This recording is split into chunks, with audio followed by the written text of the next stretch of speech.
India की सबसे खूबसूरत जगहों में से एक और नेचर के सबसे करीब ये है मेघालय।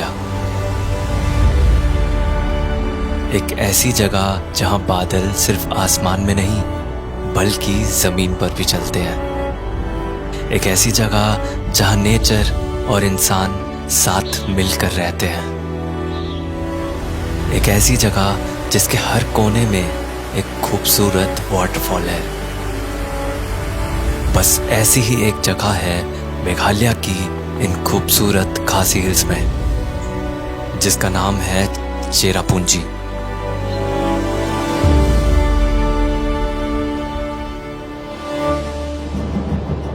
अक्सर बादलों से घिरा रहने वाला ये विलेज वर्ल्ड की सबसे ज्यादा बारिश वाली जगहों में आता है, क्योंकि यहाँ हर साल 36 फीट से भी ज्यादा बारिश होती है। और ऐसे यूनिक मौसम पर नजर रखने के लिए यहाँ पर एक यूनिक सी बिल्डिंग भी है। ये फुटबॉल की शेप की बिल्डिंग है मीटियोरोलॉजिकल स्टेशन, जो यहाँ के वेदर की रिसर्च के लिए बना हुआ है। चेरापूंजी को एक्सप्लेन करने की मुझे कोई ज़रूरत ही नहीं है। मतलब मैं ऐसे ही बस रोड से जा रहा था और ये एक वाटरफॉल मिल गया। और ऐसे ही पता नहीं आपको कितने सारे वाटरफॉल मिल जाएंगे, ना जिनका कोई नाम है ना कोई ऐसे कोई टूरिस्ट स्पॉट है, कुछ भी नहीं है। और कितना ब्यूटीफुल और कितना रिलैक्सिंग सा होता है, मतलब ऐसे छोटा सा वाटरफॉल मिल जाए। चेरापूंजी खासी हिल्स के एक प्लेट्यू पर लोकेटेड है और इस वजह से ये दिखने में एक प्लेन एरिया जैसा ही लगता है। पर ऐसे दिखने के बाद भी ये 4600 फीट की हाइट पर है और आपको इसकी हाइट की एक एक फीट का एहसास इस जगह पर आकर हो जाएगा। ओह माय गॉड,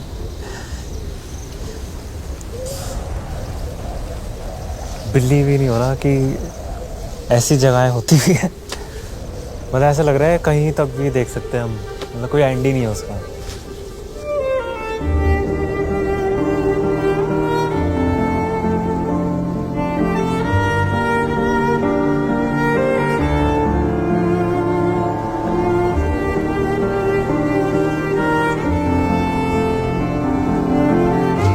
मतलब अभी मुझे यहाँ से दिख रहा है कि वहाँ पे बारिश हो रही है, वहाँ पे थोड़ी सी धूप निकल रही है, वहाँ पे बारिश हो रही है। ये तो बहुत ही क्रेजी है। और ये सारे मतलब कुछ रिवर्स हैं, छोटी छोटी रिवर्स बनी हुई हैं यहाँ आके। मतलब ये जो भी खासी हिल्स का पहाड़ है, ये पहाड़ यहाँ पे आके ख़त्म हो रहे हैं और इससे आगे मतलब बांग्लादेश स्टार्ट हो जाता है और प्लेन एरिया भी स्टार्ट हो जाता है। इससे आगे पूरा प्लेन है, फिर सी है सीधे, बे ऑफ बंगाल। और यहाँ से जो नज़ारा दिखता है उससे मेरी तरह आप भी बस देखते रह जाएंगे।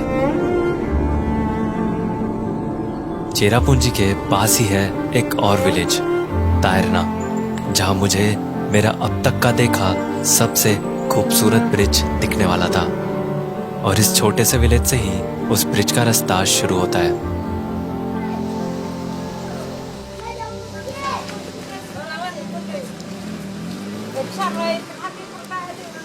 Hello hello Kublai. Hello hello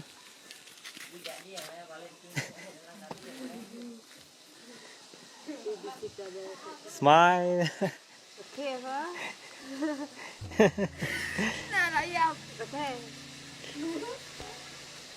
thank you. यहाँ के कुछ लोगों से मिलने के बाद मैंने इस ब्रिज का ट्रैक शुरू किया। और उस ब्रिज तक जाना भी बहुत मुश्किल है, क्योंकि उसके लिए आपको 10-12 नहीं बल्कि 3500 सीढ़ियाँ उतरनी पड़ती हैं।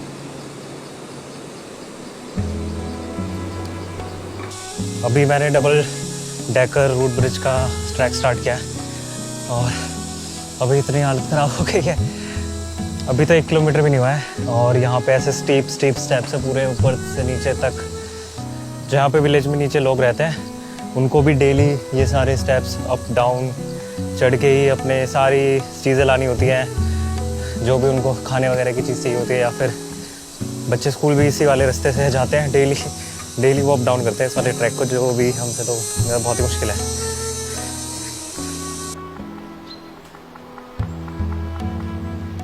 Hello,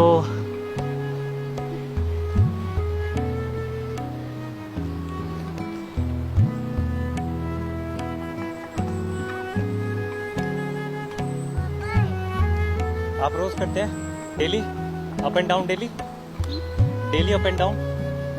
okay.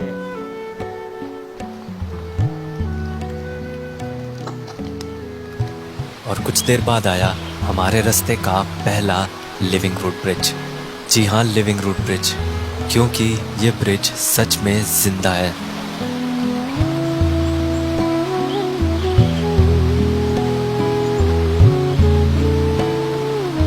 ये ब्रिज बना है इन्हीं पेड़ों की रूट्स यानी जड़ों से, और जिस पेड़ की ये रूट्स हैं वो है ये रबर ट्री।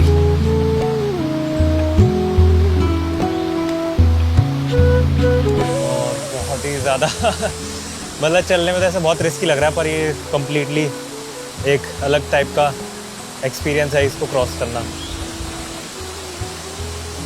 अभी ये देख रहे हो आप, जैसे ये नीचे लकड़ी के प्लैंक्स, कुछ लकड़ी के फट्टे लगाए हुए हैं, और ये सारे ये जो भी मटेरियल है सारी पेड़ की रूट्स हैं। और कुछ कहीं मतलब यहाँ पे इन्होंने बैम्बू भी यूज़ किया हुआ है, यहाँ पे बैम्बू यूज़ किया हुआ है, ये सब। बाकी ये सारी टोटली रूट्स हैं, कम्प्लीटली लिविंग है और कम्प्लीटली नेचुरल ब्रिज है। इस ब्रिज को यहीं के गांव में रहने वाले लोगों ने बनाया है, जंगलों के बीच बहती इन नदियों को पार करने के लिए। भले ही अभी रिवर में पानी कम दिख रहा है, पर मॉनसून के टाइम पर यह ब्रिज नदी के पानी से बस कुछ फीट ही दूर रह जाता है। और नदी के इस बदलते लेवल की वजह से ही इन लोगों को एक ऐसा ब्रिज बनाना पड़ा जिसमें 2 फ्लोर्स हैं, जो अभी आगे रास्ते में आने वाला है। और उस ब्रिज तक पहुंचने के लिए हमें 2 और ब्रिज क्रॉस करने पड़ेंगे, और इनमें से एक ब्रिज तो बस 1 फुट ही चौड़ा है। ओह भाई, ये तो ज़्यादा रिस्की लग रहा है मुझे लिविंग रूट ब्रिज से ऐसे शेक कर रहा है, ये पूरा अनस्टेबल है, बहुत ज़्यादा हिल रहा है ये। और इस पे एक टाइम पे एक ही बंदा आ सकता है बस। 3500 सीढ़ियाँ और 2 ब्रिज पार करके फाइनली आया डबल डेकर ब्रिज।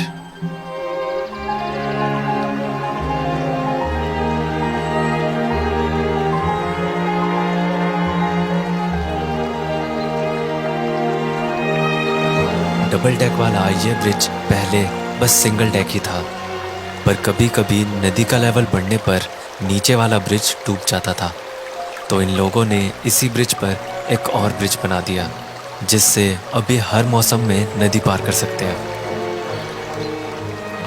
ये ब्रिज एक बहुत बड़ा एग्जाम्पल है बायो इंजीनियरिंग का, जिसको यहाँ की खासी कम्युनिटी ने बड़ी मेहनत से बनाया है, क्योंकि कई 100 साल पहले इस ब्रिज को इन लोगों ने सिर्फ इस पतली सी रूट से शुरू किया था। रिवर के दोनों साइड 2 पेड़ों के बीच में पहले ये कुछ बैम्बो को लगाते हैं, उसके बाद इन छोटी रूट्स को इन बैम्बो से सपोर्ट दिया जाता है। We have to put bamboo from here to that side, and then we have to take this road now and put inside the bamboo, but this road they will follow from here to that side, and then no need to do anything. After 10 years it will be stronger. जिससे ये roots कुछ सालों बाद लंबी होकर आपस में बंध जाती हैं, और ऐसे ही कई सालों तक इन हजारों रूट्स को बांधने के बाद बनता है ये लिविंग रूट ब्रिज, जो अभी भी हर गुजरते साल के साथ बढ़ रहा है। यहाँ के लोगों के साथ साथ ये ब्रिज रिवर क्रॉस करने में कई जानवरों को भी हेल्प करता है। और इतना ही नहीं, बल्कि ये ब्रिज बायोडाइवर्सिटी को भी सपोर्ट करता है, जिससे ये कई प्लांट्स और स्पीशीज का अब घर बन चुका है।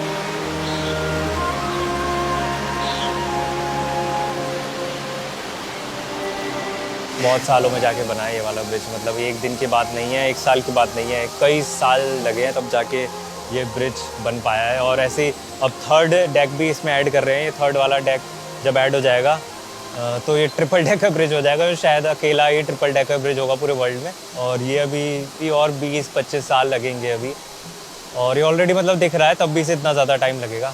तो इतना ज़्यादा टाइम लगता है इस लेवल की इंजीनियरिंग या इस लेवल के ब्रिजेस को बनाने में। और लोकल्स यहाँ इतने ज़्यादा टैलेंटेड है कि वो इस तरह के इन्वेंशन के साथ आए। जहाँ भी पूरी दुनिया क्लाइमेट चेंज से लड़ रही है, वहाँ इन लोगों ने कई साल पहले ही एक ऐसा एग्जाम्पल सेट कर दिया था कि अगर इंसान चाहे तो नेचर को नुकसान पहुँचाए बिना ही नहीं, बल्कि नेचर से मिलकर भी रह सकता है। इस विलेज से अलविदा लेकर मैं चला फिर चेरापूंजी के कुछ खूबसूरत वाटरफॉल्स देखने। और चेरापूंजी में सच में इतने वाटरफॉल्स हैं कि अगर आप कई दिनों के लिए भी यहाँ आए तब भी सारे वाटरफॉल्स आप शायद ही देख पाएंगे। और इनमें से ही एक वाटरफॉल तक आपको बादलों से होके जाना पड़ेगा, क्योंकि ये इंडिया का थर्ड हाईएस्ट वाटरफॉल है, जिसका नाम है नौकालिकाई फॉल्स।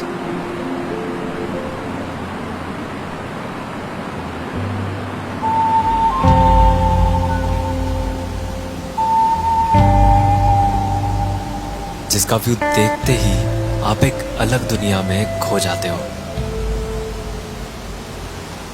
ये वाटरफॉल इतनी हाइट पर है कि ये अक्सर बादलों में ही रहता है, और बादलों से इस वाटरफॉल का ये खूबसूरत नज़ारा और भी खूबसूरत हो जाता है।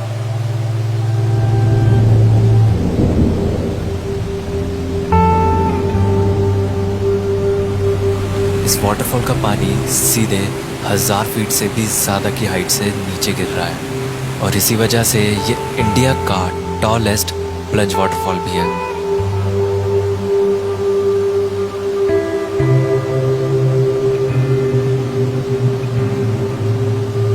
और इस वाटरफॉल से थोड़ी ही दूर है ये लिंगसेर फॉल्स,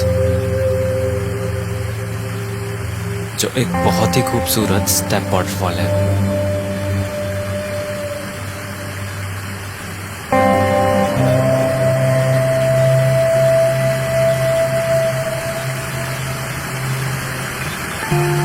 और इन सब वाटरफॉल्स में से जो चेरापूंजी का सबसे फेमस वाटरफॉल है वो है ये सेवन सिस्टर्स फॉल, जिसमें एक साथ 7 वाटरफॉल्स दिखते हैं।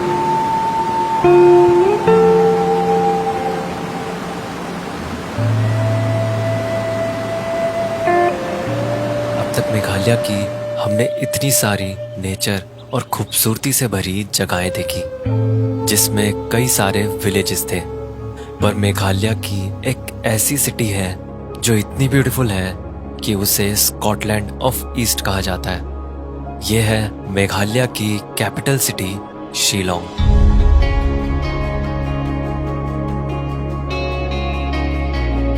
शिलोंग मेघालय की सबसे बड़ी सिटी है। ये इतनी बड़ी सिटी है कि इसका कुछ पार्ट 5000 फीट की हाइट पर है और कुछ 6500 फीट की हाइट पर। खूबसूरत आर्किटेक्चर और खूबसूरत नज़ारे, यहाँ सब कुछ है। और यहाँ पर हर रोज बहुत ही ब्यूटीफुल सनसेट भी होता है।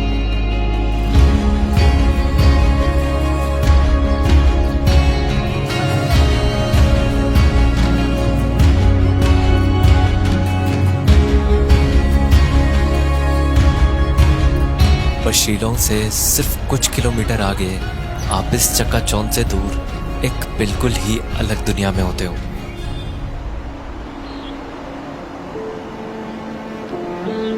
ये खूबसूरत जगह है लाइतलुम कैनियन।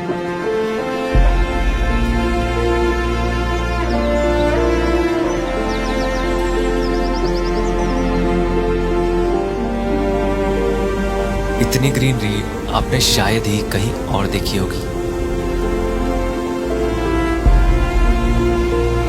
ये जगह फेमस है अपनी इस सीधी खड़ी खाई की वजह से, और इस पहाड़ी की एज पर खड़ा होना ही अपने आप में एक एडवेंचर है।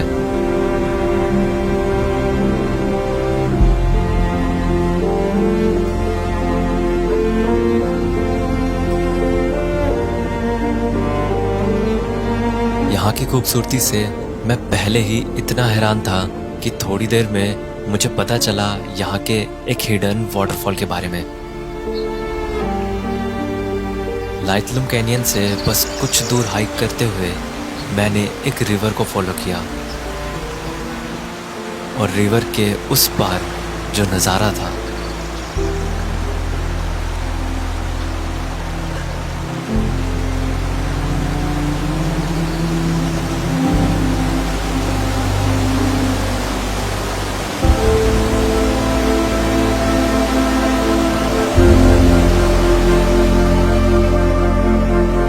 इस खूबसूरत रिवर से बनता हुआ ये वाटरफॉल कुछ ऐसे नज़ारों में से है जिसकी खूबसूरती को बयां कर पाना मुश्किल है।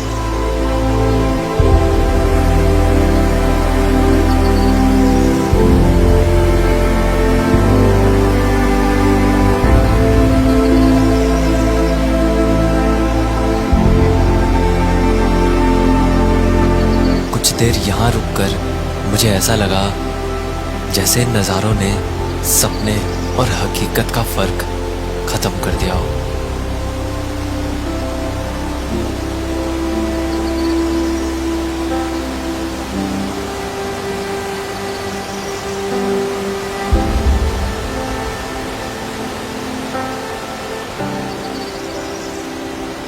इन खूबसूरत जगहों के अलावा शिलोंग के पास एक बहुत ही सुंदर सी लेक भी है, उमियम लेक।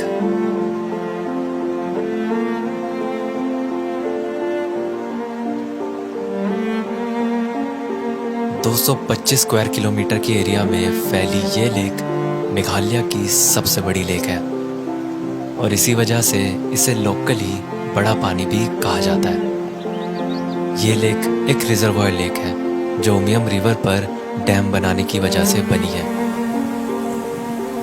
और इसके किनारे पर बैठकर इन खूबसूरत आइलैंड और फॉरेस्ट को देखते देखते वक्त कहाँ निकल जाएगा आपको पता भी नहीं चलेगा।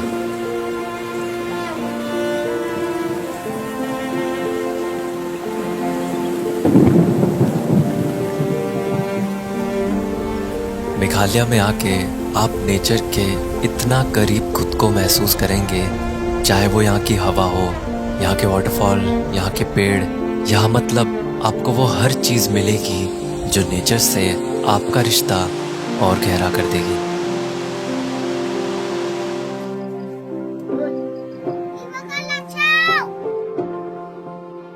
हमें ये तो पता चल जाता है कि हमारे अंदर किसी विटामिन की कमी है या डेफिशिएंसी है या पानी की कमी है, पर जब आप किसी ऐसी जगह पर आते हैं अपने कंक्रीट के शहरों से दूर, तो समझ आता है कि हम लोग कितना नेचर डेफिशिएंट है। हम नेचर को मदर नेचर तो कहते हैं, पर भूल जाते हैं हम इसका ही हिस्सा हैं। तो भला इससे दूर कैसे रह सकते हैं।